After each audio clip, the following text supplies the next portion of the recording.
Hello, everyone, and welcome to Jennifer Clair Astrology. I'm Jennifer Clair, and in this video, you're going to learn what it means to have the moon in the third house. The third house is the area of life that represents how we use our mind, how we use it to think, to make decisions, and to process information. This is the house of learning, education, and perception. Therefore, it's where we live in the realm of our thoughts and get comfortable with our own beliefs. Now, everyone, regardless of where their moon sign is going to use their mind to think and make decisions. However, what makes you unique with this moon's placement is that you value mental stimulation more than most. You prefer thinking about solutions and analyzing information because it brings you comfort. Comfort is the key word with the moon. Mental activity is preferred for you to feel at ease. So, this might mean that you prefer reading over watching TV, or that you go into meditation and you choose a guided meditation because it gives you something to direct your focus on. Or you may benefit from pulling an oracle card to give you a visual as an anchor point for your mind and your intuition. When you go on vacation, you want to choose a destination where your intellectual mind can be enriched, not just your physical body. This is because, once again, you have a very active mind, which thrives on learning new things.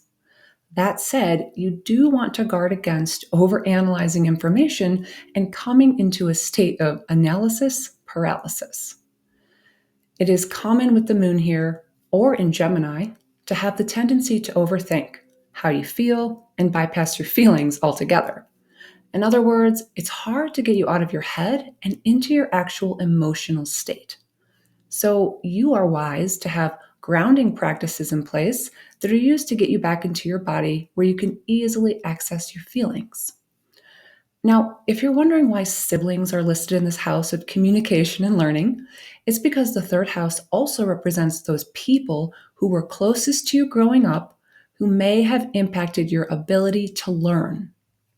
If you don't have siblings, think of your neighbors or other outside influences who may have impacted the information you came to believe about yourself.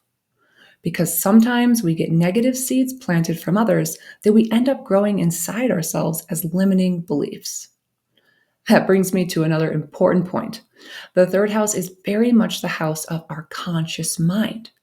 Other areas of the chart deal with our unconscious mind and subconscious mind, but this house is representative of our active, thinking, logical mind.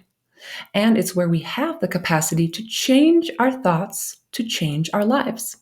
So, another important practice to follow with the moon in the third house is reciting positive affirmations about yourself. Now, what does it mean to have the moon, which is essentially your emotional body, living in the house that deals with your conscious mind? Well, it means you need to learn to think with your heart, to become emotionally intelligent just as you are intellectually intelligent. This placement is very much about embodying emotional vulnerability, the ability to express what's on your mind and to speak your truth. Know that where you may find your greatest joy is in a classroom, either as the student or the teacher, because you need to be in an environment where your ideas are welcome and where you can freely speak your mind.